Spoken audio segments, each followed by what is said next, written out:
Good morning, girls. Day 18. We're into the last 2 days and then the final weekend.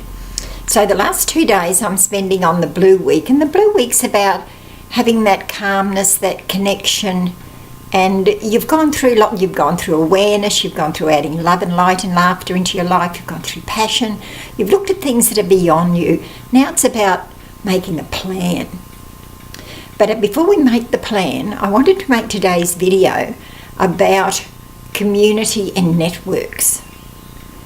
Never underestimate them, really and truly. They're powerful and exciting, and they create a space for you to grow and be comfortable. In a world where we're more connected than ever with internet and with Facebook and with FaceTime and live time and, every sort of time you can get, we're in danger of losing that personal connection. And no matter how connected you are online, there's nothing like meeting and eyeballing someone, having a coffee, having a chat, either person to person, in a small group, in a larger group, in an organisation. There's nothing like that personal touch to create powerful networks and friendships. Women are very good at creating networks, and yet when things are going rough, or when we think that we're maybe not good enough, then we tend more to pull back and not understand that our gifts and our contributions really do make a difference to other people.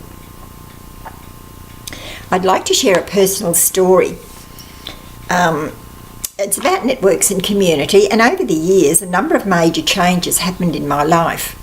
And it resulted in, after a major challenge, after the loss of my husband, which catapulted me right down, I fell to 51 kilos, and I'm 5'10", so that wasn't a pretty sight.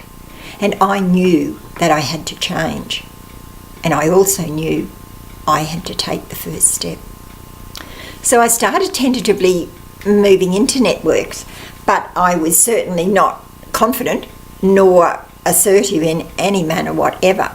But over time, each network prepared me to step up more fully into the next network. And that was the value. And then I got to this organisation, and I invested quite a large sum of money. And next thing, I wound up in Bali, there for a 5-day program. And it was tumultuous, it was confronting, it was challenging. It was sleep deprivation, it was changing you from group to group so that you didn't have time to feel comfortable anywhere. And at the end of that week, I was feeling very fragile. And there was some master practitioner programs being offered on the final day. And I was speaking to one of the mentors, and he said, come and speak to me after the program, because I wanted to put in an expression of interest, because to do that it was going to cost another $4,000, and that was just not within my realm at that time. So he said, come and see me later. So off I went and sat down, and each of the mentors then stood and gave a review of the week as they saw it, and they talked about different people and experiences.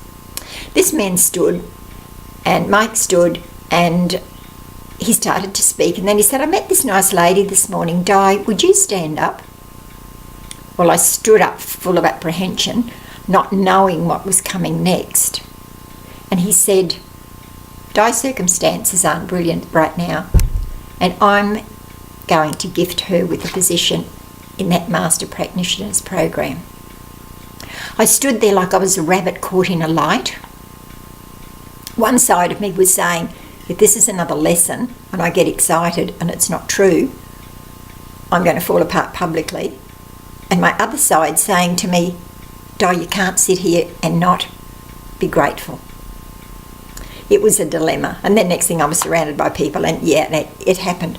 Now there was an understanding that you would give back in some way to a similar value at a later time.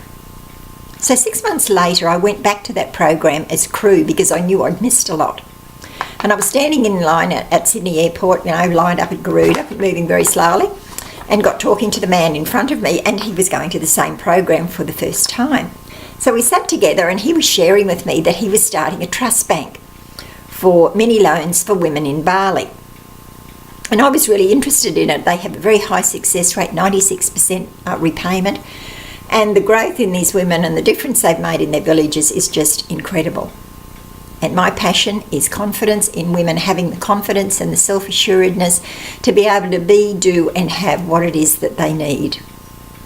So it was fitting right up my alley. So by the time we landed in Bali, Steve had his final investor, and yes, that trust bank got off the ground. I was also lucky while I was there, because of a delay in getting home, that I was able to go out with field office and see some of these women in action. So that power of connection and network is so powerful.